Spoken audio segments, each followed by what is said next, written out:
Welcome back, everybody. We're now going to hear about Are You Collecting All the Money You're Owed with Brenton Hund. What's up, Michael? And there he is. Hello, Brenton. How are you, buddy? I'm great, man. Thanks for having me on. Oh, you are so welcome. I'm delighted to have you on. Before I tell you, give you a little background on Brenton, I want everybody to know that Brenton interviewed me months ago. He was the single most well-prepared interviewer that has ever interviewed me in my 50-year career. And when we finished up, I said, dude, I have to have you on the Road Rally. Brenton is an attorney by trade. He's also a musician. He's also a taxi member.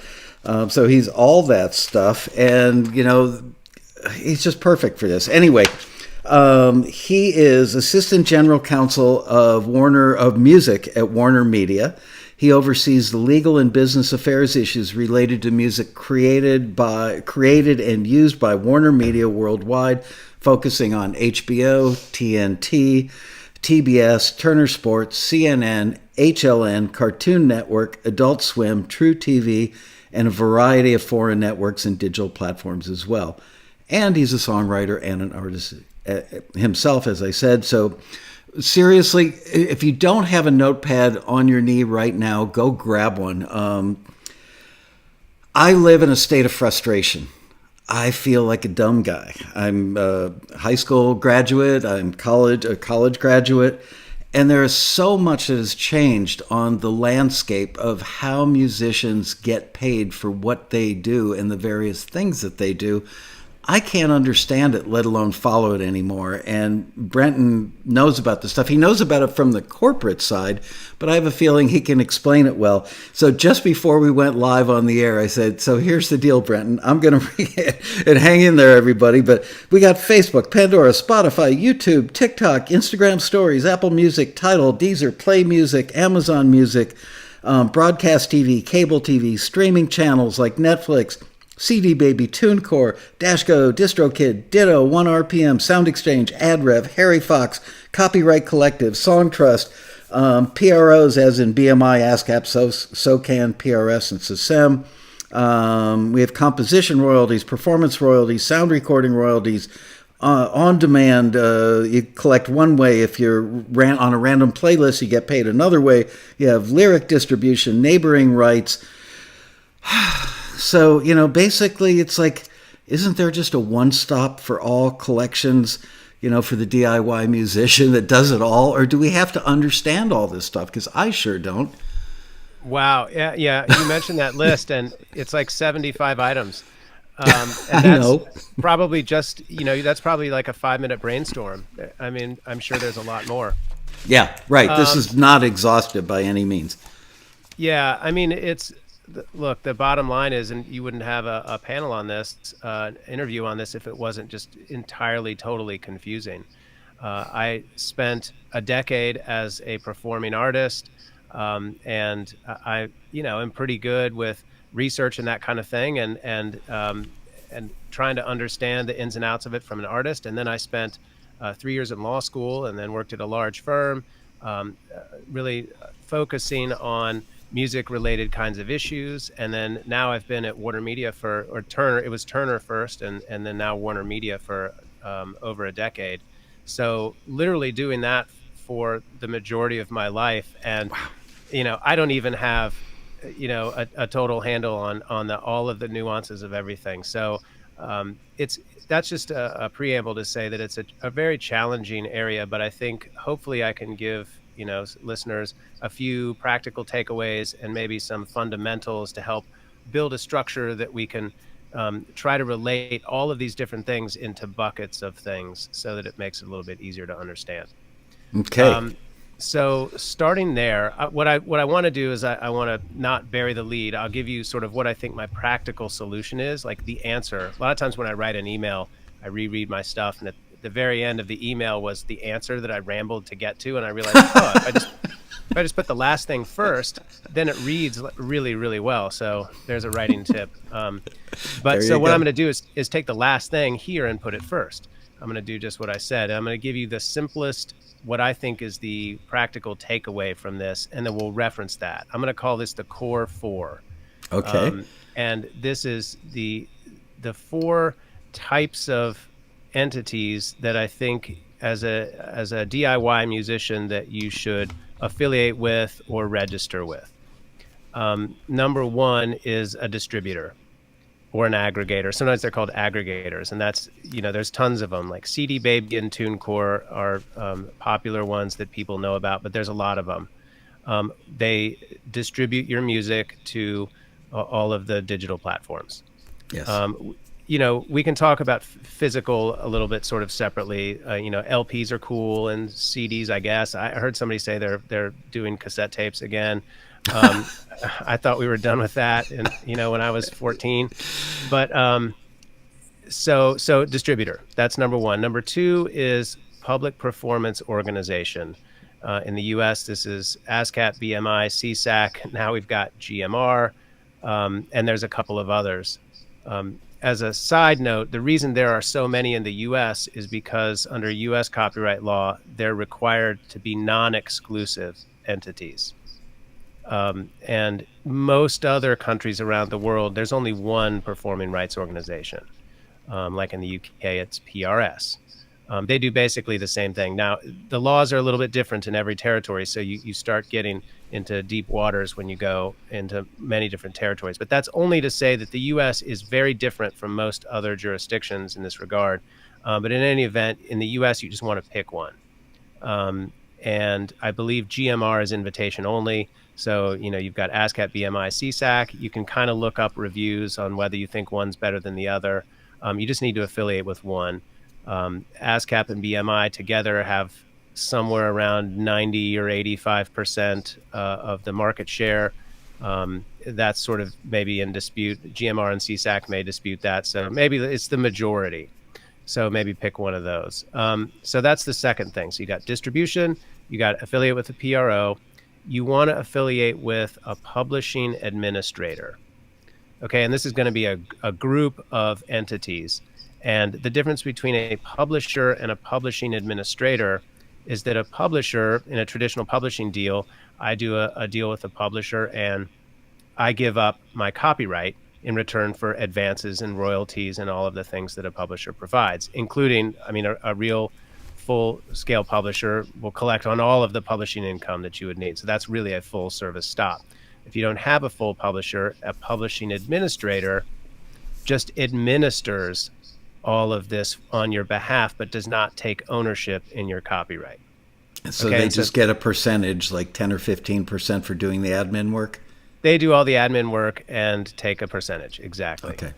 And good examples of that you may have heard of. Well, again, CD Baby has CD Baby Pro. So a lot of your distributors and aggregators are going to have their own version of this. Mm-hmm. TuneCore has TuneCore Publishing. There's Centric and a company called Song Trust, for example. And then with a little bit more clout would be companies like Cobalt and Riptide. They do admin services as well, so you don't need to give up your copyright necessarily. So that's our third bucket, is our publishing administrators. So we've got distributors, PROs, publishing administrators, and the fourth class is this neighboring rights class that everybody's like, what the hell is that? That's on the sound recording side. And in the US, it's very limited. It's basically limited to webcasting, like Pandora. And it's administered and collected in the US by Sound Exchange. So you want to affiliate with Sound Exchange. It's so that you can collect any digital performance related royalties for your sound recordings. Now, elsewhere around the world, there are a number of others of these. PPL in the UK is a big one.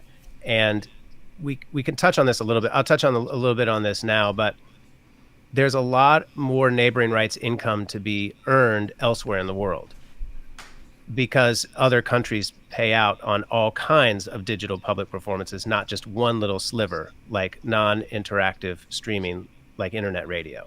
So should we all move to other countries? Well, you could. If you're in another country, that would be one of the benefits. You can also, if you're not a US citizen, you can join PPL. And actually, I've heard that if you record the music outside of the US, and I don't know how you substantiate that, but you actually be eligible to receive other neighboring rights income streams around the world from PPL. So if that's your situation, you should definitely um, affiliate with PPL. How So can those you are, keep all this stuff straight in your head? I mean, my mind is already blown, and we're only, like 10 minutes in. I don't, yeah, I don't know. It's like anything, I guess. You just got to try to group stuff together and live in this world. Really, if you don't live in this world, and honestly, I live really on the TV side and the broadcast side mostly. If you're in that world and you don't live in the publishing world, publishing can be a little crazy. And if you're in the publishing world but not the label world, I mean, label accounting, nothing is more confusing than label accounting, if you ask me. Yeah, but But that's by anyway, intent, right? That's to yeah, keep the artist in the dark so that more money ends up in the bank for the label, I think. But just one yeah, man's opinion. right, okay. I won't no comment, but your Right. point is well taken. So that's our core four. Okay. All right, so that's one set of sort of foundational items that I think are important. So we will refer back to that. So when I talk about your distributor or your PRO or your publishing administrator or Sound Exchange, basically, which covers all of the US based neighboring rights. Oh, and by the way, Sound Exchange does collect foreign income, but only from foreign income that's related to internet radio. And the reason, right? Like, this is what lawyers do. Like somebody asked me one time when I became a lawyer, like, what do you do as a lawyer? And I'm like, that tiny 8-point font that nobody reads that you click through as fast as you can. I'm like, I write that stuff. That's what lawyers have to do. That's kind of like what my job is like. My job's cooler than that, but there's a lot of detail orientedness into it. But I digress. Yeah. So the reason is because since the U.S. restricts what we consider to be, by statute, what we consider to be neighboring rights income that's eligible, other countries have a rule of reciprocity that says, okay, U.S., if you're going to limit our foreign writers' collections in the U.S., then we're going to limit the U.S. writers' collection in those foreign territories. So It's only because of reciprocity issues, because the U.S. limits what we allow artists to collect in the U.S. in terms of neighboring rights. And how does that get changed to be more fair to artists? Is that something that's legislatively dealt with and we have to wait 10 years for them to catch up? Yeah, it's a great question. It's definitely a legislative issue. All of this stuff with music, the reason why it's so complicated is it's based on history and legislation and lobbyists. So that's how copyright law gets written, is that every, big organization has a bunch of lobbyists. Literally, they all go to Washington and they try to lobby for various, things to happen. And so it's not like you have Congress or some experts sitting up there in the sky trying to figure out what's fair for everybody. That's not at all how it happens. The industry gets together and negotiates with itself until it can come to some sort of agreement, which is just basically a series of compromises. And then you have new copyright legislation. So the music industry writes it, they hand it to Congress and say, we sign off on this, and Congress will pass it. That's essentially at a high level what happens with this legislation. So, sound recording owners in the US have, there has been no public performance right in a sound recording, which is essentially what the neighboring right is, since the 70s.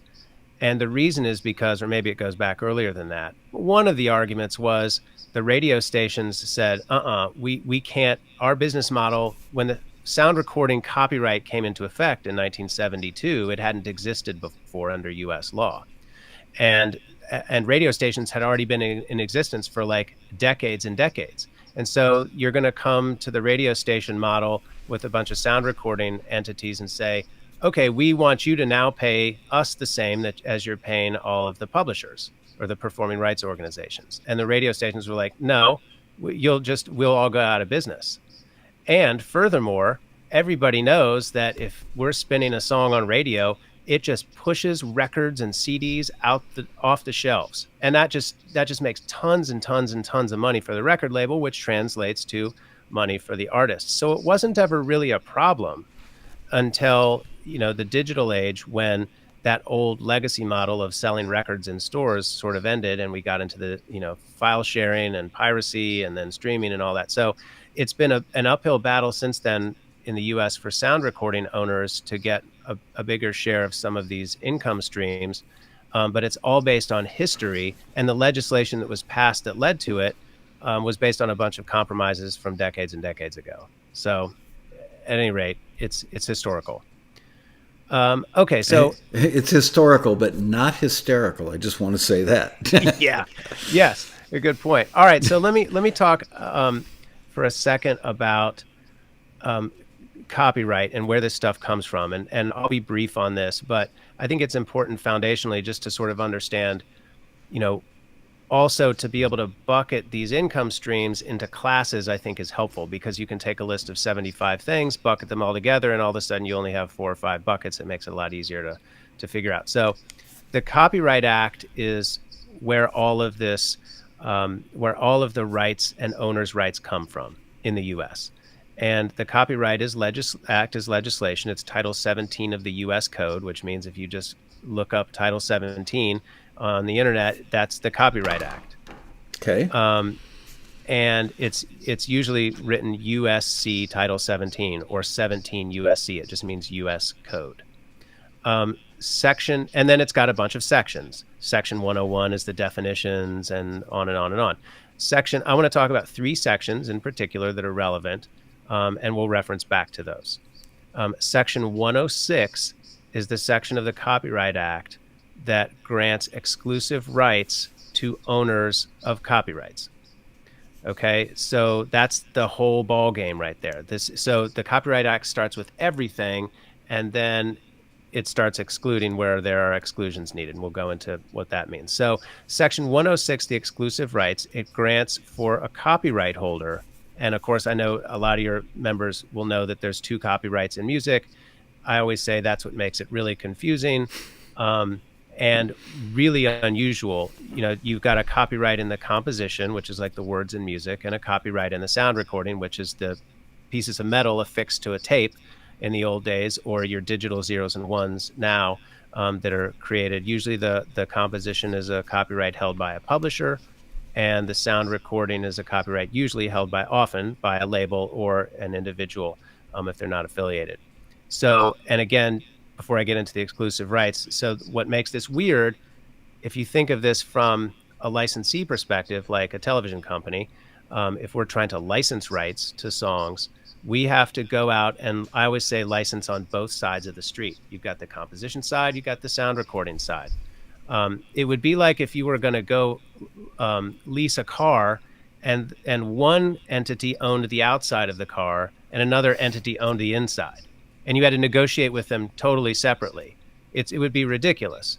But it's one car with 2 copyrights. So that fundamental issue is what creates all of these very complicated income streams and nuances and subtleties and situations with music. Well, you're smart. Fix it, damn it. That's you got to. Yeah, we need some good lobbyists. We really do. Washington. Okay, so the exclusive rights is the right to reproduce, so make copies. In the old days, you'd make records. Making copies of records is a reproduction right. So if you're the owner of a copyright, you, the owner, have the right to do that. No one else does. You can exclude other people from doing that. The second right is to make derivative works. We don't really talk about this much today, but that's like if you've got a song, you can make a movie out of it. The movie would be a derivative work of the song. The right of distribution is the third right, and that is what it sounds like. So nobody else can distribute the work except the owner of the copyright.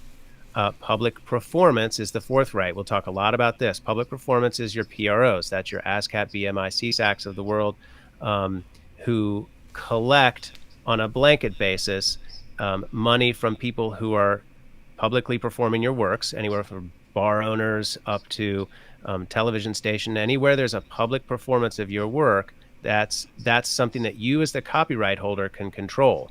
And so as the copyright holder, you affiliate with a performing rights organization and say, hey, I would much rather have you, some big entity, go out and issue these licenses on a blanket basis and collect money for me, instead of me having to go and police my copyright through all the bars of the world and the television stations of the world. So that's handled by ASCAP and BMI. So that's the right to publicly perform.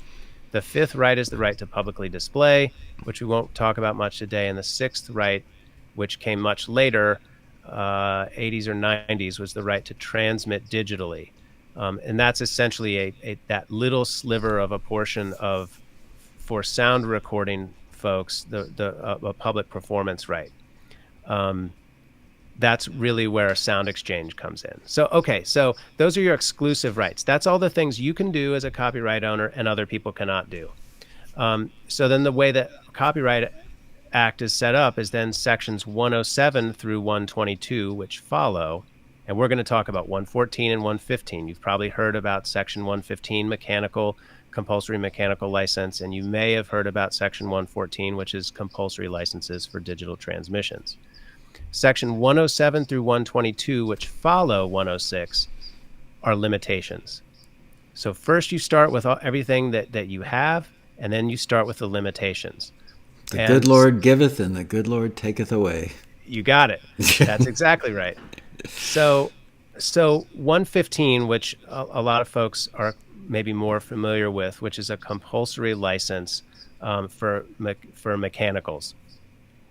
Mechanical reproductions. Mechanical reproductions relates back to the right to reproduce and make copies of. So again, if you are sitting there making copies in a manufacturing plant of a record, you're triggering that mechanical right. And the idea of a compulsory license in section 115 is actually a limitation on the owner's right to allow people to either to license people the rights to mechanically reproduce, or to limit them. And so I want to talk about this for a second, because this is an important concept. If you're the owner of a copyright, the idea of excluding others or setting a fee, whatever you would like, is in your position. That's what you would like. That's the publishers of the world, or the record labels of the world, would like to say, you can't have a mechanical right to use my work or to copy my work unless you pay a fee that you and I voluntarily enter into. So that's the owner side says that. The user side says, well, hey, wait a second. I'm not really doing that much here. There should be an exclusion for me. I shouldn't have to pay you to do that because of X, Y, and Z. So you've got, I should be able to set whatever rate I want on this side, to I want it for free because of these reasons. I should have an exception. In the middle is your compulsory license. And so that is the compromise. So you can see that's where by statute we set a rate that if anyone comes asking for a mechanical license, the owner cannot say no, and they can't set a new price. They have to agree to that rate. So from the owner's standpoint, from 106, your exclusive rights, the owner is making a large concession to say, hey, I own it, I can do whatever I want with it, to no, you can't. You actually have to issue mechanical licenses if someone comes and asks for them, so long as they pay the statutory rate. So that's where 115 comes from, this mechanical license. People are familiar with Harry Fox and 9.1 cents per song per minute per record. That's the statutory rate. As long as you go out, get that rate, you get your mechanical license. That's section 115. Section 114 is very similar, but it operates on the sound recording side for digital transmissions. And really this comes into play with Pandora and internet radio and webcasters, and this is where sound exchange will come in and collect royalties on the digital side under a compulsory license on the sound recording side. So that's the same concept, but on the other side of the street with the sound recording. So those are our three statutory sections. A quick question about sound exchange, because I've known about them in this morass of stuff the longest. And there's only one sound exchange, only one company that can perform this, and they were granted that right, I'm guessing, by some legislative thing or something? Exactly. Okay. That's right. It was part of the DMCA, which was in the late '90s, I believe. They're set up to, again, as new technologies come online, it creates a lot of problems for the existing framework, Yeah. because nobody knows, like, when downloads started, people said, well, all right, does a download trigger a mechanical? I mean, is a copy being made? Should a download, is it a public performance if you have a download? So all of these terms that come in the Copyright Act were invented, some of them, a public performance might have been 100 years ago. I And told you, so, I already solved this problem, I think, in our last discussion. They just need to use the word percanical. Bria, can you grab me a Red Bull from the top shelf of the fridge, please? I'm going to need it. I know, right? All right. Okay, so we're done with all that stuff. Yes. All right. So we got our core form, we've got our statutory, we got our statute, Yeah. and we got all the reasons why, the foundation from where all this stuff comes from. Where should we go next? Do you want to talk about like a couple of hypos, like with a couple of platforms? Would that be useful? Yeah, I want to talk about the people in the chat room, the average indie musician that, come here. What? Hang on a second. You there? Yeah. I'm here. Yeah, can you hear me? Okay. Yeah, that was weird. I think when we did this, all of a sudden we got a weird screen that popped up. We've been having. All right. Anyway, from the perspective of an independent musician, I want to put my music out. I'm going to use a distributor, let's say CD Baby, and put it out there, and then they collect all certain kinds of money. Right. But there are these other things also, and I don't really understand why they don't just do that as well, and who does. That's kind of the genesis of this whole discussion. Great. All right. So let's talk about. Then let's do this. We'll talk about a specific platform in a minute, but right now, why don't we just sort of talk about buckets of revenue streams, so we can kind of get the concept there. And what we try to do is we take a bunch of these things and we just put it in one bucket or the other, and we'll do, as the courts have done over the years, is try to figure out, like, okay, is a download a public performance? Does that trigger a public performance royalty? Does it trigger a mechanical, and so on and so forth? We can talk about that. So here are basically the categories of income, and they're based from the rights, the exclusive rights that the rights holders have under Section 106. So you have a composition side and you have a sound recording side. On the composition, and it's really important to always separate those and try to figure out in your mind, where am I at here? Am I on the composition side of the street, or am I on the sound recording side of the street? On the composition side of the street, number one at the top is public performance. Okay, under Section 106, the owner has the right to publicly perform their work. The performing rights organizations are these intermediaries, as I mentioned before, that license blanket licenses to everybody in the U.S. who publicly performs work. They go out and they police it. They collect blanket license fees, like on an annual basis, for their entire repertoire. Can you explain what a blanket license fee is for people that don't know? Oh, yes. Great question. So if I'm a bar owner and I want to play music on my speakers and not be in violation of copyright law, it would be really hard for me to have to go out and find every potential writer in the world, because even famous writers co-write with people who may not be famous. And going out and finding everybody and their share and licensing, the performance rights on an individual basis would be impossible, literally impossible. So these intermediaries sprung up, like ASCAP was the first one, and then BMI after it. And what they did is they said, we are going to have a collection of members, and they're gonna submit all their songs to us on a non-exclusive basis to license to places like bars and restaurants and television, anywhere there's a public performance. So TV is also a public performance. It's publicly performing that music from either a satellite or a satellite transmission to people's television sets. Even though you watch it in your house, it's a performance of that signal to the public. It's an electronic version of going to see the Beatles at the Hollywood Bowl, which is also a public performance. Exactly. That's right.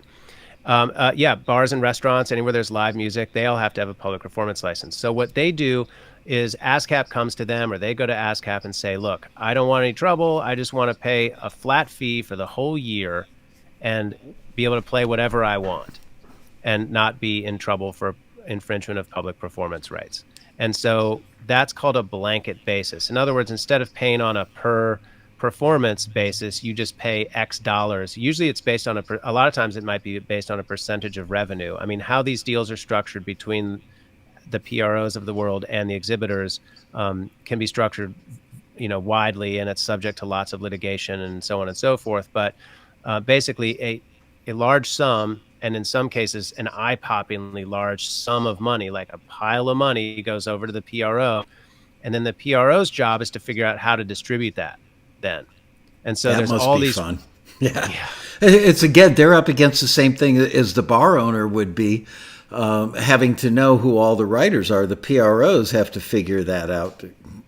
And Wow. when there's a performance, like how do they figure out when there's a performance? So on television, we generate these things called cue sheets, which some of your writers have probably heard about. So every time we have a television show, the television show has a cue sheet, and it lists all the writers, all their publishers, how long the duration of it was, where it played in the background, whether it's a theme song, all that kind of stuff goes on a cue sheet. Those cue sheets go up to the PROs, get submitted to the PROs. The PROs log those in their system, and then they make payments based on an internal formula, which is somewhat transparent, I guess I'll say, but not entirely. So, for example, if you've got a theme song or a feature song, that pays more. Or if you're the number of times you're played, the more your payout is. So, And what's the audience size based on, what time of day did it play? Yeah.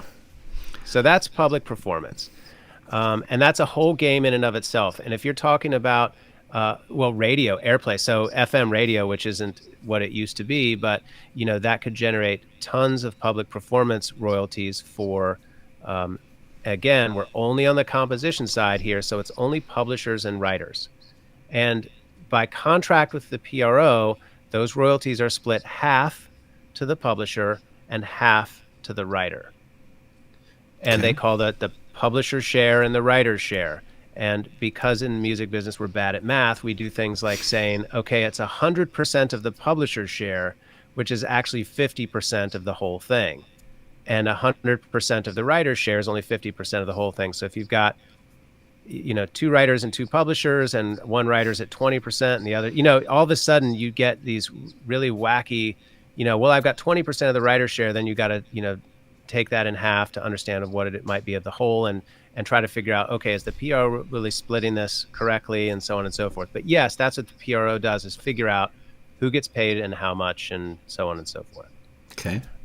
On the public performance piece, so we were talking about the composition side and public performance. I also mentioned publishing administrators. These are folks like Song Trust or Centric or CD Baby Pro or TuneCore Publishing.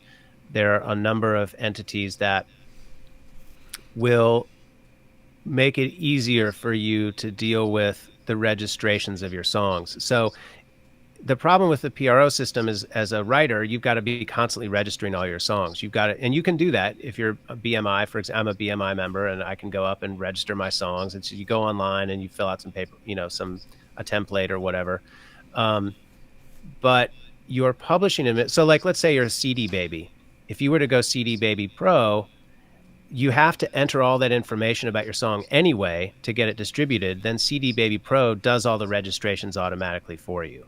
So you could have a publishing administrator help you kind of with all those registrations, so you don't have to do it. But they take a fee for that. So it's just a question of how easy you want to make it. Okay. That's performance. Let's talk about mechanical. We talked about mechanical when we went through the exclusive rights. This is the right to mechanically reproduce stuff. And we get this from as far back as records and CDs and everything. But the question becomes, with a lot of our newer technologies, is whether it triggers a mechanical license.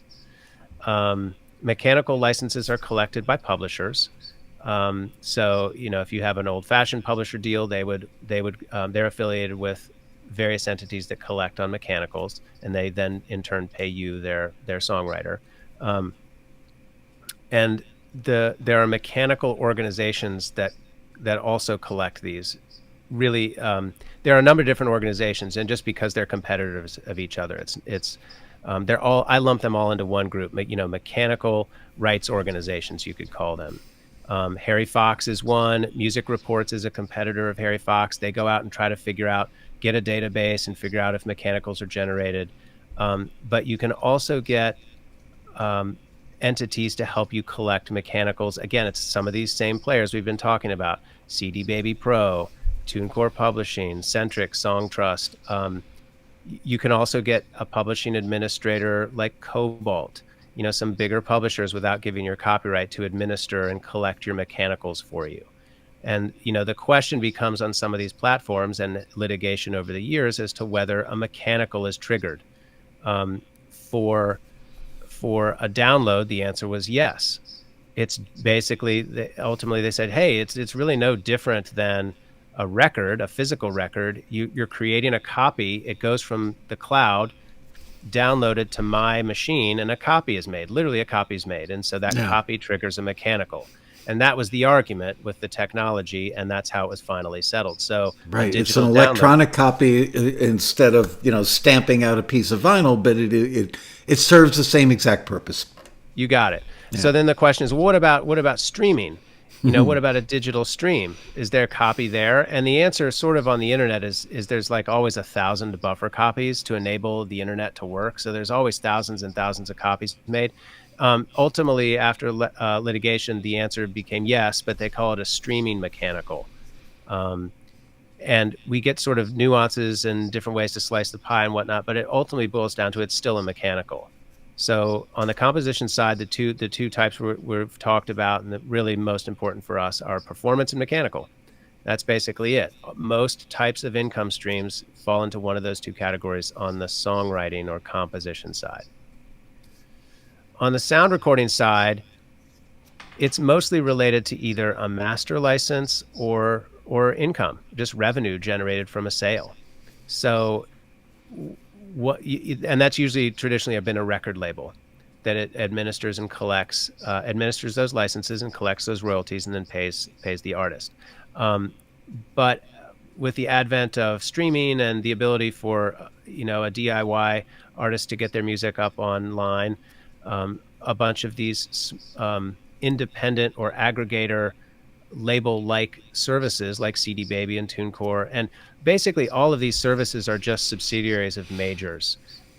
Universal, one of them's I forget which is which, but I think CD Baby is maybe actually Downtown. But if you look them up, if you look them up on Wikipedia, it's just like Universal's got one, and TuneCore I think is a French record label actually, but and so they all are subsidiaries of one major or another, but essentially they're doing similar things. They're acting kind of like a record label in the sense that they distribute your music, and then they collect the income and they give it to you. And there are pros and cons of the different models. CD Baby, for example, I just happen to know this because I affiliated with CD Baby, which this is by no means a commercial for them at all, but CD Baby and TuneCore are common. And the reason I liked CD Baby was because I didn't have to register my stuff every year. They take 9 or 10 cents on the dollar, but I just have to register it once and it'll live up there for eternity. If you want 100% of your income, you could go with TuneCore that gives it all back to you, but you've got to pay the $10 every year to re-register your stuff.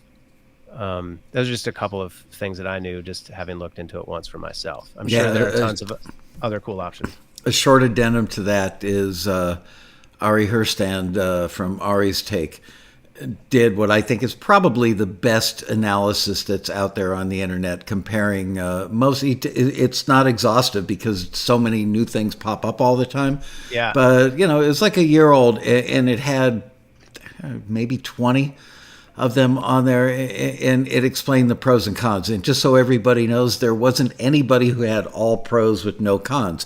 So It comes down to personal taste. Do you like these cons or those cons better? Yeah, that's a great resource. I've seen that too, and that's an excellent. I guess is it a blog, whatever it is that he does. Great. Yeah.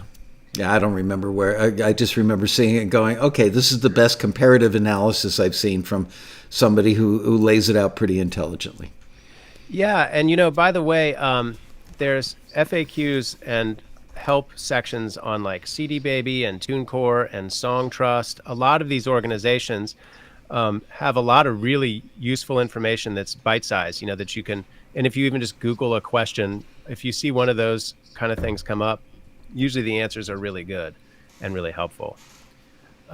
So let's see, where did I leave? On the sound recording side. So you got your label or your aggregator, who are collecting your revenue for you. When Spotify pays out their penny rate or whatever it is, you get that income is collected by your aggregator and it's distributed to you. It's actually kind of nice because it's all digital. The clicks and everything should be really precise. Mm-hmm. And then also on the sound recording side, you have your neighboring rights, which in the U.S. is Sound Exchange, and outside the U.S. would be PPL. Is one of the best. So again, if you've created any music outside the U.S. or you live outside the U.S., definitely consider joining PPL.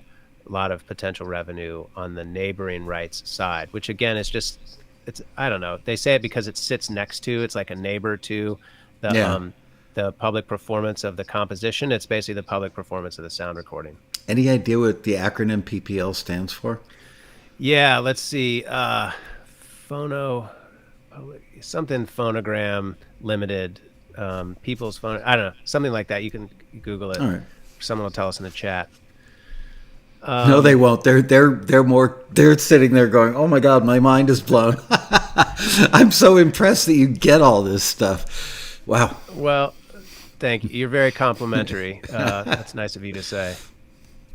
All right, so there we've got our sound recording side, our publishing side. We've got public performance. We got mechanical on the composition side, and we've got kind of sales revenue on the sound recording side and neighboring rights. Those are basically the income streams that we'll talk about mostly here. If you mentioned in your long, exhaustive or semi-exhaustive list at the beginning, broadcast and some other items besides, streaming and webcasting and things like that. That's where you get into synchronization and master use licenses. Anything that's combined with visuals requires a synchronization license and typically a master use license. So that's what you have, a lot of master sync stuff in the broadcast space, television space, anything with visuals on it. Which has become a big deal because the internet has made it so that music could explode in the visual realm. Much easier than before. Before it was ABC, NBC, CBS, and NPR or whatever, public broadcasting. Right. So now, and it also kind of takes the place of the mechanical. It's in the record world, you've got a mechanical of something being stamped out or a digital mechanical, and in the broadcast world, the mechanical goes away, and the synchronization of those two things replaces it. Yeah, that's a good way to think of it. Definitely. Interestingly, this is the funny thing about the music business. The word synchronization doesn't appear one time in the Copyright Act. That's just that's just an entirely made up word in the music industry. It's intended to encompass several of those exclusive rights, but there's just weird quirks in the music business. And then just on synchronization, just to dive down the rabbit hole for a second. If you go to other countries, they have different kinds of mechanicals and synchronizations, and they might mean different things. So a mechanical in the UK doesn't necessarily mean what it means here, because they have other things. They've got broadcast mechanicals and other kinds of things where they mean different stuff, and different kind of entities collect them. So in the UK, you've got PRS, MCPS, which used to be two companies and are now one. One is the public performance company and one's the mechanical company. So PRS is the performance, MCPS is the mechanical, and PPL is their sound exchange. And they collect some additional revenue streams in addition to what we collect here. But yeah, it's very weird once you get used to your own country's totally quirky, way Yeah. of doing things. You look at some other country's quirky way of doing things, you're like, no, that's crazy. What you guys do over there is So crazy. why has nobody created a one-stop place where a musician can say, here are the 12 songs on my album, and you guys take care of all this, and I'll give you, 0.5% on top of everybody else's percentages that they get for collecting. I give you another 0.5% just for being the aggregator for all these things, because it's such a, who the hell could ever figure this out? I think your best bet for a one-stop shop are these publishing administrators like CD Okay. Baby Pro and whatnot, because they actually will go and collect money from the PROs on your behalf, which is really Right. nice to do. But there's a complication with that, as I think I mentioned last time we spoke, which is, so you sign up with CD Baby Pro. And again, I love CD Baby. We've been friends with them for a long time. But people check off the box. Yes, please take care of that stuff for me. And then they submit Right. the same music to a production music library. It's already either published or adminned through CD Baby Pro. So that is a big factor. Yeah, most of these deals, really most of the deals in the US are non-exclusive, which is a very US kind of mentality. Interestingly, and I'll come back to that in a second, around the world it's not the same. So most of these other organizations around the world are exclusive. So if you sign up with PRS in the UK, who administers licenses on your behalf, they do it exclusively, meaning you as the owner of that copyright cannot go around them and do your own deal. In the US you can. Those are Right, but called, the problem is that then, so I've done a non-exclusive deal, let's say with CD Baby, and then I'm going to go into, one of the Universal production music libraries. They want to sign an exclusive, but I can't do it because I've already signed a non-exclusive on that material with CD Baby.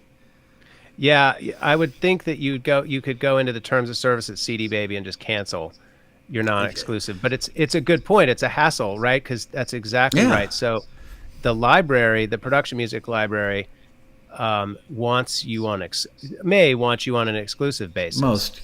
many. Um, and yeah, and I was just going to say the reason for that is they're trying to sell their songs to the broadcasters of the world and the television companies of the world. And the television companies of the world are oftentimes doing deals with a lot of different production music libraries, and they don't want to be paying 3 different music libraries for the same song.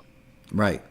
So if you're an artist and you're like, oh, I'm going to go sell my song to 3 different production music libraries, the broadcasters of the world are wise to that and don't want to pay 3 people for the same song. So they don't want, it's like called retitling, and some things happen Yeah. where all of a sudden there's a whole bunch of problems on the broadcast side that come from using a song under a deal with one library that you have a deal with, and a songwriter coming and saying, hey, you've infringed my copyright, I've got to deal with this other library.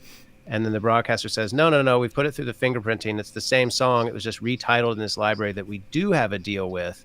I guess you might have forgotten that you also licensed it to them too. So that exclusivity with the library is a big Yeah.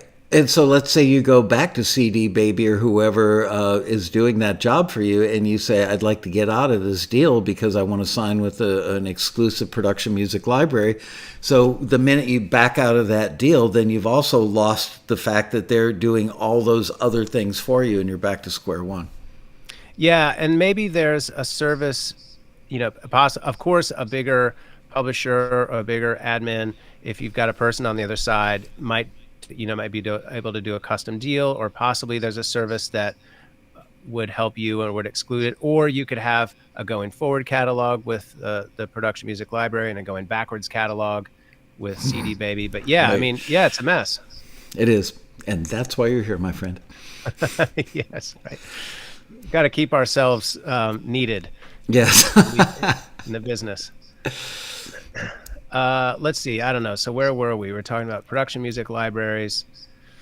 Yeah, sorry, I took you down another rabbit hole. But you left off at, I believe, you were talking about sound exchange. You're talking about the differences between the European entities or the outside the U.S. entities, and how it's different in the U.S. because of the non-exclusivity. Right. Just when you said that, I was recalling like the difference between the velocity of an African swallow and a European swallow or something. I was like thinking this sounds like a Monty Python skit. Um, It's this really royalty stuff. complex. It Yeah. is. I just want to All right. make music and get paid. Oh, all right. I know what I want to talk. Can I talk about NFTs just for a second? Absolutely. I can do a segue. And basically, so we've built up all this. I think of it like the Christmas tree ball in Christmas Vacation. You know, the music business is like that. It's a tangled mess.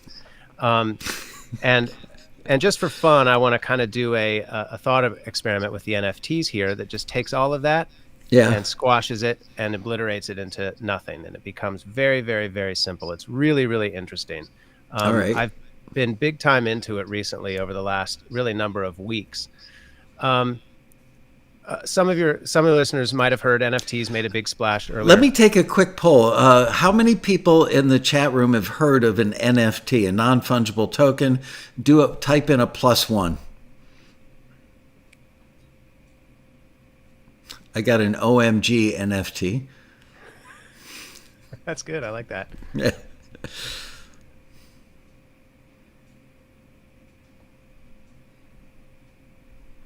What's our informal poll looking like? It's pretty good. I would say that A good number of people have heard of it. yeah. I would say we're going to see 50 people or more that have heard of it. You know, out of I'm guessing a couple hundred in the room. Okay. So, yeah. Okay. Great. All right. So an NFT is a non-fungible token. You mentioned it. It made a big splash earlier this year. I think it was in March. There were a number of big splashes with NFTs, and I think it was can't remember the guy's name, but he sold a piece of an NFT token on a piece of art, and Christie's sold it for $69 million. Wow. And that was literally a digital certificate of ownership for this piece of art, and that was it. Sold for $69 million. And so everybody in the world was like, what the heck just happened? And what is this thing? And then so that's a token in art, and then there have been tokens in music. So I want to talk about a little bit about why that's maybe crazy, why it's not, where it comes from, and where I think it's going. I do think this is important. I really do believe this is the cutting edge in the future of music, and I think we are really on the ground floor of this right now. So. And I want to give you a very cool use case and how I think it might be useful to a DIY musician. But just quickly to set the stage for it, NFTs are made possible essentially by what's called Web 3.0. And Web 3.0 is essentially a disaggregated system of computers that takes information and spreads it across all of the users as opposed to centralizing it. So Web 2.0 centralizes all the information. You have a huge company like Netflix or Google or whomever, or eBay. Like let's just take eBay. If you want to buy and sell stuff, you go to eBay. eBay collects all that and centralizes all that information, and they have the payment system and they have the little images and everything like that.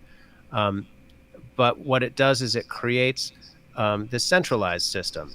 So Web 3.0 is built on a decentralized platform. And the problem that it solved for was the ability of one person on one side of the world to conduct a transaction with another person on the other side of the world and have it be verified and authenticated. So that is not possible under Web 2.0. That's why you have places like eBay that provide insurance if there's a bad transaction or fraud, or they have, there's a number of ways where you can give a certain rating to people if they're a good seller and stuff like that.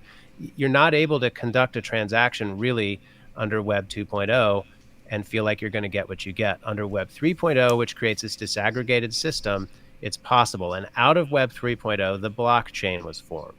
And the blockchain is just a weird visual, if you ask me. It's just essentially, and I think of it as like the platform that some of this resides on. And all the blockchain does is it's a virtual ledger. So you have a whole bunch of disaggregated computers all over the world, and when a transaction occurs, it gets approved on the blockchain, and once it's approved, then it gets solidified into the blockchain and becomes gospel. Okay. And the benefit of that is, again, that you can conduct these transactions on a one-on-one basis. But The the other thing, information lives, as you say, on disaggregated computers. So the information might be out there on 112 computers or 112,000 or 1,012 computers in all these different places. So it can't be wiped out. If one building burns down with a central server or a right, hard drive crashes, you don't lose the info because it's out there in a disaggregated fashion. right. And the way I understand it too is you can't hack it, because if you hack one, then all of the others see an anomaly and it gets corrected really quickly. Okay. So it's you know, you never want to, it's like, say, unsinkable for a ship, right? Is it unhackable? I mean, I don't know, but compared to what we've had before, it is. The other cool thing about the blockchain is it's what's called composable, which means it's based on open source software, and open source software just means it's public. And the amazing thing about open source software is all you have to do is solve a problem once. Once you solve that problem, then everybody else can use your code in their application, and it just iterates so quickly, so fast, so good that it's unstoppable. It's really the foundation of most of the computer systems we have already. It's just that usually, you know, someone will come and put their own proprietary software on top of a whole lot of open source software. So it's open source. So that's really, really good. All right. So that births cryptocurrency. So cryptocurrency, Bitcoin, they call it like math money. And in order to generate currency, you have to mint coins, and you mint coins through solving formulas. It sounds kind of like a joke, but so you get Bitcoin, and you get these various currencies that are created on this Web 3.0 allows it to be created. And Ethereum is another kind of currency that's really kind of like its own little computer. You can write software code inside of the Ethereum that can tell the Ethereum to do certain things depending on who owns it. I mean, we're really on the tip of the spear here. So what are NFTs? So you have these coins that represent money on the blockchain in Web 3.0. You can also have a coin that represents something that's unique or non-fungible. Fungible is just one of these accounting words that means, you know, a dollar here and a dollar there are fungible. They're both worth the same amount. You can trade one for the other. A non-fungible thing would be something that's unique, like a piece of art or a piece of music. So an NFT is a token that somebody who wants to issue it or mint one can put on the blockchain and say, I am hereby authorizing and certifying that this thing that I'm putting up is original, and whoever wants it or wants to buy it under the terms that I described will own it.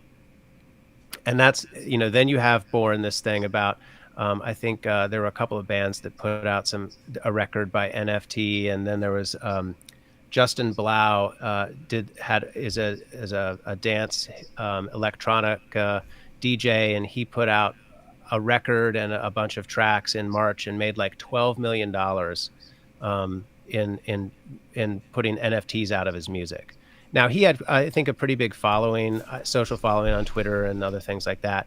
But where I'm going with this, and I don't want to really delve too much into whether we think it's just, you know, speculative, or if you own a digital coin, is that worth anything or not. What I want to do is go to the more interesting use case that Justin Blau, this guy who put his NFTs up and made $12 million in March, he's forming a company that just launched a few weeks ago. It's called Royal. And I think there are other platforms and companies that are doing this. And what he's doing, his thought is that if he takes a band, and he took his own song first, released his own song first a few weeks ago, and he said, I, Justin, own the sound recording and all of the income that comes from it. So I'm going to take 50% of the sound recording revenue, and I'm going to divide that up amongst 300 tokens.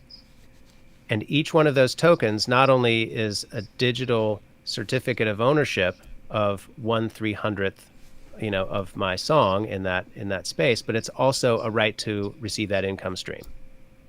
Okay. So the things that are cool about that are that all of a sudden, when you start talking about an income stream or something off chain, then people, I think regular people, start getting a little bit more interested in it. But the other thing that's really cool about it is once you become an owner of that token, you have skin in the game for that band.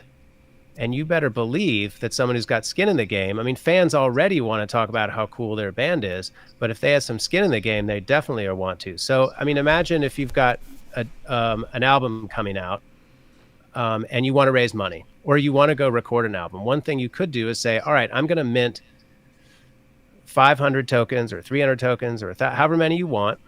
And I'm going to say each one is, and you can say, I'll also issue with it some perks like some tickets once a year, or whoever holds it gets a copy of the LP, physical collector's item. But you could also say, I'm going to give you a part of the income stream. And if I were a fan of a band, I mean, I want to go to their merch table and buy a CD, but I don't even have a CD player. I'd rather spend, $50 on an NFT that comes with a couple of collectibles and a piece of the band, because all of a sudden, like, let's say that band hits and I've got one. Imagine having like a Taylor Swift NFT or something, or any band that hit and became really big, one of their first NFTs. They could become valuable in and of themselves, and so could the revenue streams. There's no reason why you couldn't grant a part of the copyright on the sound recording or a part of the copyright on the public. There's any number of things you can do. And imagine a marketplace where, like the stock market, where if you wanted to invest in music, right now the only companies that really can invest in music are hedge funds and big time companies with finance departments. Individuals can't really invest in music. But let's say you've got your 401k and you're like, you know what, I want to add some music to that.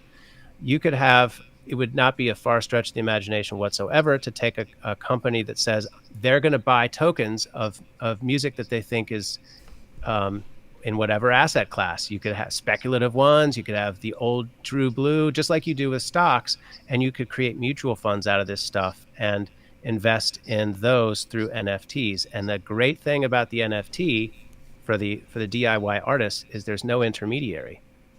That money comes directly to you as the artist. There's no label. There's all that stuff we talked about for the last hour. There's none of that. There's no mechanical. There's no publishing. There's no now there might be off chain. You might have opportunities to collect that stuff off chain, but on the chain, you just have a smart contract that's embedded on the blockchain that says every time somebody buys that, you get paid, and incidentally, every time it's sold in perpetuity, you also get a cut, which you don't off chain as an artist. What drives the increase in value, which from an investor perspective is all that really counts? Well, there'd be two things that count. One would be like, if you're investing in stocks, the dividend. So if there's a income stream, that's important in its value. And also how big the band is. If the band puts out a hit record, I would think if there's 300 tokens of some band and they start becoming pretty popular, there might be other people that want it. It's a scarce resource. So anything that's scarce has value, and it could fluctuate, go up and down, and maybe most of them don't have much value.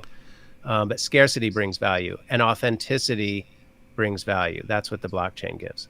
But an indie band that has no following, has no marketing arm, has no capital for marketing, and chances are it will die a quiet death on its own because it doesn't see the light of day. Where's the value in buying an NFT from that artist? I mean, it's definitely proportional, right? I mean, if you're a major artist, you could certainly make a lot more because you've got a lot more followers or fans. But even if you're a smaller artist, I mean, I played in the 90s and we had some CDs and we'd go play clubs and we might have several hundred people show up. I mean, we were like nobody special, but we were certainly had people that I would call fans. And I don't really play out anymore, but like if I did, I would definitely be issuing NFTs. I'm trying to, you mentioned my podcast. I'm trying to figure out how I can mint some NFT with my podcast. But if I had a band, I would totally do it because young people think it's cool. It's a scarce resource, and all of this stuff that's coming online digitally, we didn't even talk about this, but like the Facebook is changing over to Meta and all of this digital stuff. You better believe that these digital assets will have value inside of these digital worlds that are being created. Like if you go into the room that's got as soon as you enter the room, your software tells you, oh, this is the authentic so-and-so song, or this is the authentic so-and-so image. You go into the room next door where they can copy and paste all that stuff. It says, this is not the original stuff. Which room are the rich people and the cool people all going to hang out in? So in these meta worlds, that this stuff is all coming big time in the next 5-10 years. There will be value on the chain and in the digital market, but certainly off chain, a scarce resource especially if you're say like, all right, I'm going to throw in a concert, VIP concert experience once a year to whoever the holder is, or a meet and greet, or sky's the limit. You just, as creative as you want to be, you could throw a record. Like, let's say you say I want to mint 300 NFTs and they're going to cost $50 each. That's basically like a GoFundMe campaign. Yeah. You figure out how much money you need to raise for your record, and what you say is, I'm going to give everybody with the token, a week exclusivity to hear it first before anybody else can. Or I'm going to do like a concert just for those 300 people on YouTube, or a private concert, or everybody there gets to come to a meet and greet, or whatever you can possibly think of that would be a perk. And fans love that stuff. They go crazy about that. If I were a fan of a band, which I see tons of bands at small venues, I would so much rather have something like that than their CD, because I don't have a CD player, So those are just some of the ideas that have been generated at the tip of the spear on this NFT business. But I definitely encourage folks, to poke around, because this is definitely the very beginning of all of this, and the public hasn't figured it out. I've got a bunch of friends who are domain name investors, and these guys are very speculative people. Probably started out as gamblers in Las Vegas, then they started buying domain names 20, 30, 40 years, 30 years ago. And some of them have become multi-millionaires, by collecting 1,000 domain names that they paid $12 a piece for and selling them off at $1,000 up to, a couple million a piece. So they are now big into NFTs. And there's an NFT, an artist, I can't remember the artist's name, but he generates NFTs of bored apes. Yeah. And these guys are, they bought a lot of their bored ape art at $200 a pop, and now they're worth $20,000 a pop over a period of 6 months. I just don't understand why the value has increased, but I do understand the scarcity principle. It's just, who gives a damn about owning a bored ape? But I guess somebody... Right. Yeah. Bored Ape Yacht Club. I heard about those. Yeah. So there are some. For example, with an NFT, I don't know if this is the case of the Bored Ape or not, but let's say with an NFT you mint 300 of these, and it's a clever kind of looking drawing or a picture of a bored ape. Let's say you also, as part of the NFT, offer commercialization opportunities. So you say to the holder of the NFT, among your perks, you also have the right to commercialize it. So let's say you want to open up a coffee shop called the Bored Ape Coffee Shop. You could use that image, and everybody would know that it's authentic. Or you wouldn't stop other people from trying to do it too. But especially digitally and in person, people would know that's yours. People like stuff like that. I mean, think about the cat memes and stuff. We do way dumber stuff on the internet than buy NFTs. So I think NFTs get a bad rap. So to kind of put a bow on this whole thing, we've only got 6 minutes left, but to put a bow on the entire thing is everything that we learned in the first 45 minutes of this talk will become irrelevant before it gets solved because of NFTs. It could be. It could be. Yeah. Or parts of it could. Certainly, and I will say this, it is very threatening to any organization, establishment, central bank, central government, because it takes all of the middle people out. So it's very, very threatening. Bitcoin is really the only stable currency for a lot of countries that have hyperinflation, for example. So if you want to have a company that's in a place where the currency isn't trusted, they're using Bitcoin. Because it doesn't inflate like other currencies. The same will be true of NFTs. If you want to collect your money direct, think about that as a fan. I want to pay the artist directly. It's all I want to do. NFT allows you to do it, and then your artist and the fan know who each other are. You can start creating little groups of people. So a lot of that disaggregation is very effective, but watch out, because governments, once they figure it out, and big organizations are not going to like it because it takes them out. Right. Yeah, I can't even fathom a decentralized government done on the blockchain. Think about Bitcoin. Bitcoin doesn't have a bank. There is no bank. It's based on math, and it's based on agreement of the blockchain. So there's no central government or central bank that's issuing that. It's very interesting. Yeah, crazy. It is crazy. It's mind-blowing. Let's take a couple of quick questions before we wrap up. Here's one from Emphatic. How did the new legislation pass to take effect from January this year after the American Collection Model, the MMA, Music Modernization Act? I don't really understand that question. Alter. What? How does it alter? Oh, how does it alter? How did the new legislation pass to take effect from... alter. It's about the Music Modernization Act. So the MMA was legislation, our most recent legislation of the Copyright Act in 2018, and it established a thing called the MLC, the Mechanical Licensing Collective, which you can go and register with the MLC if you want, but your CD Baby Pros and your other ones will register for you if you go that route instead. But the MLC was designated because the streaming platforms, there was a bunch of rate disputes about how much you should pay for streaming and whether it includes a mechanical and how much that should be and all these battles. And really, ultimately, the problem was for a platform like Spotify, it had the problem with mechanical licenses that we discussed earlier if you were the bar with a public performance. Spotify would have to go out and find every single owner of every single song to do a mechanical license with them. And that's just basically impossible. Even if they do 99.9%, that 0.1% is enough of an infringement risk that it could take an entire company down if they make some accidental mistakes. So what they wanted was a blanket license for their platform on the mechanical side. And so the MMA was born, and there were some other issues in the MMA that the music industry was having trouble with, pre-1972 recordings and a bunch of other stuff you might have heard of. But basically, it created a mechanical licensing regime for streaming digital providers like Spotify to get blanket mechanical licenses from the MLC, which was a new organization that was brought online to exclusively collect that money. And then that gets distributed through, I think it gets computed by Harry Fox and then distributed to mechanical rights licensees who are entitled to it. And if you're one of those people, you just need to be registered with a publisher or a publishing administrator like Song Trust or TuneCore Plus and so on and so forth. Did you graduate law school when you were like 12? How do you remember all this? I know I'm not alone because I see people in the chat room going, duh. I mean, you clearly understand it really well, and you've got to be very intelligent to understand it so well, and you're explaining it well. But it's just, there's so many components that even somebody with a high IQ would be challenged to understand. I've seen a schematic of how all this, it relates.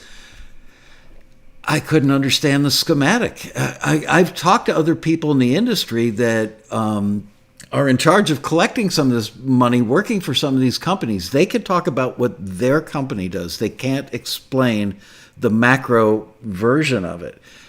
Well, you know what, though, and I know we're close, and I'll leave you with this thought, on that topic. I mean, if you are a producer, a music engineer, someone who comes in and sees a board, a 100-channel board with a bunch of knobs is like, what does any of that mean? But when you boil it down to one row with, the basic inputs and follow the signal path, you can learn something very complicated over a relatively short period of time. So you can understand so right. stuff.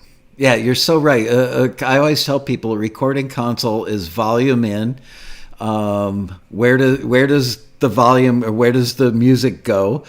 Bass, treble, mid-range, left, right, reverb, delay, and out. That's it. Signal path. Yeah. Totally. Well, this is fascinating. Can you come back and do another hour and a half on a taxi TV with me? Because I feel like we're still just scratching the surface, and clearly you understand it better than the rest of us. For all you guys who would love to have Brenton come back and delve further into this, give me a +1 in the chat room, please. They're like, nah, we'll take the lawyer. I'll take the lawyer out of the mix. Oh, and anybody who's interested, I want to plug your interview that I did on my podcast. Yeah, I want to plug your podcast, period. So go ahead. It's Brenton Hund podcast, and I just kind of interview cool people that I've met along my journey in the music space. And really, honestly, I think I've only interviewed one lawyer. It's mostly studio owners and artists and producers and people like that. It's really, really cool. And so I interviewed Michael, and it was one of the best that I've done. It's really, really cool. It was an awesome interview. So just look for that. You deserve all the credit. I was like a what do they call those puppets that sit in your leg and you move their mouth? I was your Charlie McCarthy because you did such a great job prepping for it. All I had to do was sit there and go, "Yep, no." Well, maybe. Yeah, it was the reverse of this conversation. Basically, I asked a question and then just wound you up and sent you on your way. It's really cool. Michael's got a ton of experience as a producer in the old days, making hit records and stuff, and knows everybody in the industry. And it was a very fun conversation. Well, I enjoyed it as well. I felt like I was talking to an old friend that was there with me for a lot of it because you knew the stories so well. So that was great. Brenton, you're mind-blowingly well-informed on this stuff, and I can't wait to have you back because I really do feel like we need another hour or hour and a half. And I did, by the way, just get tons of plus ones from people. Oh, great. Thank you. Saying, looking forward to a return engagement. Will there be a taxi NFT coming soon? There you go. There should be. Yeah. I'll buy one. Okay, cool. Well, thank you so much. Is there anything else we need to talk about? We give the web address for your the URL. For the podcast is Brenton Hund podcast. Spell you it. can find it. Yes, BrentonHundPodcast. Brenton Hund podcast. It's on all the platforms, Spotify and Apple Podcasts. And then I've also got an Instagram and Facebook page and stuff like that. So great. Do you have a website? Oh, you do. I say Bria just put it there. Let's see, BrentonHund.com. I do have my own personal website. It's not really dedicated to the podcast, but there's some stuff from my old band days there. Cool. I want to see you with hair down to your butt. Well, thank you so much, man. I'm so impressed again. I mean, first time you impressed me with your preparation for the interview. This time you were just so ready for this. And man, I think you should write a book on this because there are a lot of people that need to know a lot more. Well, thank you. Simplifying this stuff is not easy. So hopefully there were a few practical takeaways, and we'll do another segment whenever you want. It's an honor. I appreciate you asking me. So anytime. Glad to have you. Thank you so much for taking the time to do it. Ladies and gentlemen, Mr. Brenton Hund. Thank you. And we're signing off for today. We'll see you guys Friday morning for the rest of the road rally. Taking the day off for a setup tomorrow. Go join Robbie Hancock's hangout tonight. That's that. Bye, you guys.